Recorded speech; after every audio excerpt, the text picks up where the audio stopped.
Кез келген маңызды іс дайындықты талап етеді. Мұсылман адам Құран түсірілген күнәлардың кешірілуіне себепші болатын, жәннат есіктері ашылып, тозақ есіктері жабылатын, шайтандар кісенделетін, жылына бір мәрте ғана келетін Рамазан атты ұлық айдың келуіне үлкен дайындықпен қадам басқан жөн. Рамазан біздерге жылына бір мәрте келетін қонақ іспеттес. Егер біз оны құрметпен қарсы алсақ, қияметте құрметке бөленуімізге себепші болады. Қасиетті айдың әр уақытын бағалап, дұрыс әр жақсылық амалдарға толы етіп өткізуіміз үшін қажетті бірнеше әдептерді ескергеніміз дұрыс. Осы әдептермен таныс болу үшін видеоны толық көруіңізді сұраймын. Және тіркеліп, лайк басуды ұмытпаңыз. Алладан Рамазан айына амандықты жеткізуді сұрап дұға ету. Пайғамбарымыздың саллаллаху алейхи уассалам көзін көрген сахабалар Рамазанға 6 ай қалғанда Рамазанға жеткіз деп Алладан тілек тілеп, Рамазан айы өткеннен кейін 6 ай бойы қасиетті айда жасаған жақсылық амалдарымды қабыл ет деп дұға ететін болған. Адамзаттың ардақ тұтар ұстасы саллаллаху алейхи уассалам Рамазан қарсаңында Алладан былай деп сұрауымызды үйреткен. Я Аллам, біздерге Режеп және Шағбан айларында берекет бер, әрі біздерді Рамазанға амандықта жеткізе көр. Фих кітаптарынан ораза турасында бір қайталап оқып шығыңыз. Ораза намаз сияқты күнделікті 5 уақыт орындалатын құлшылық емес.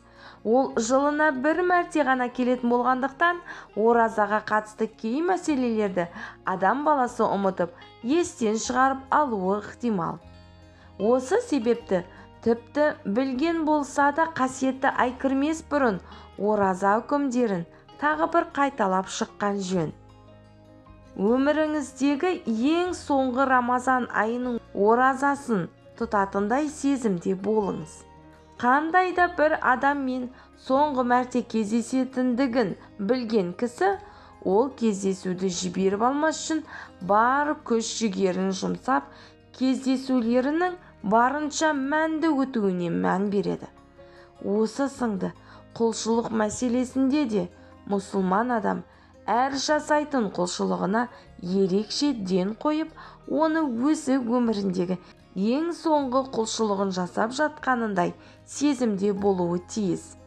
Пайғамбарымыз саллаллаху алейхи уассалам біздерге намазыңа тұрғанда оны қоштасып тұрған адамның намазындай оқы деп кеңес берген. Қасиетті Рамазанды да біздер соңғы мәрте қарсы алып жатқандай сезімде болуымыз қажет.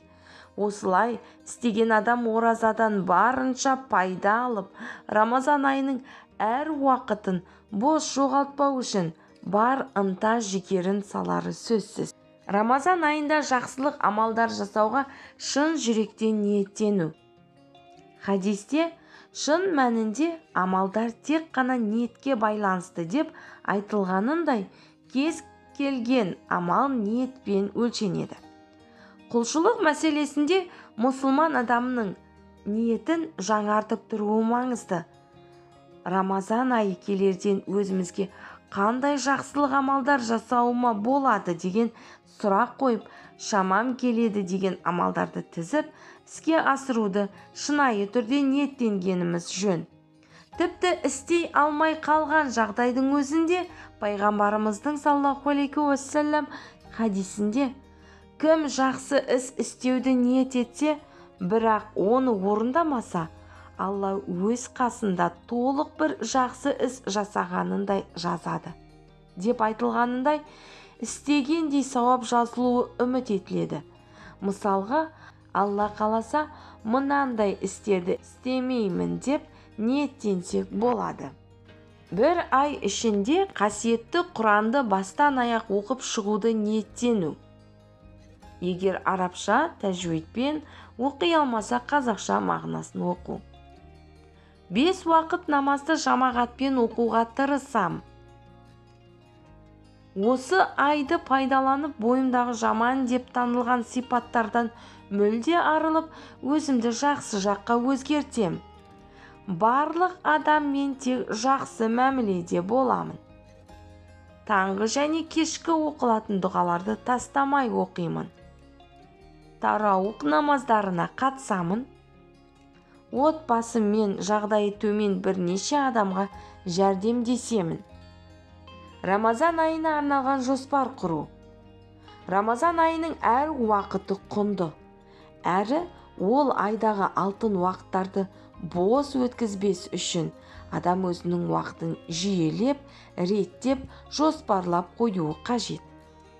Жоспарды қағаз бетіне түсіруге де болады. Ол үшін Құран оқу, дұға намазы, тарауық намазы, тахажуд намазы сынды амалдарын әрі сақтану, қажетті болған бос сөзден тілді тыю, жаманға көз салудан көзді тыю, ашуланбау, адамдармен қарым-қатынаста күлімсіреп, жымиып сәлемдесу деген сынды өзіңіздің бойыңызда қалыптастырамын деген амалдарды жазып қоясыз. Кейін қағазға бірінің астына бірін тізіп, 1-ден 30-ға дейінгі Рамазан айының күндерін цифрмен белгілеп жазасыз. Енді күнделікті кешке жатарда жаңағы қағаздағы тізілген істерді орындаған не орындай алмағаныңызды бақылап, тексеріп, орындалғанын белгілеп отырыңыз. Омар радиаллаху анх бір сөзінде, сендерді есепке тартпай тұрғанда өз-өздеріңді есепке тартыңдар. Амалдарың сендерге өлшеніп берілмей тұрғанда алдын ала өздерің өлшеңдер деп өсиет айтқанындай, әркез өзінен есеп алу тақуа адамдардың сипаттарынан. Ал біз ең болмағанда қасиетті Рамазан айында осы істі қолға алып, өзімізден есеп алатын болсақ, дүниеміз бен ақыретімізге тигізер пайдасы мол. Осылайша бір ай бойы өзін есепке алған адам Рамазан айы өтісімен өзінің жасаған амалдарын қарап-ақ, қасиетті айды қаншалықты дәрежеде өткізгендігін білуіне болады. Алла тағала баршамызға қасиетті айға амандықта жетіп, оразамызды шынайы ықыласпен ұстап, қияметте Раян атты жәннат есігінен кіретін құлдардан болуды нәсіп етсін. Амин. Осы ақпаратым пайдалы болса, каналыма тіркеліп, әрине лайк қоюды ұмытпаймыз. Және де комментарияға Рамазан айы туралы тағы қандай мәлімет білесіз, соны жаза кетіңіз.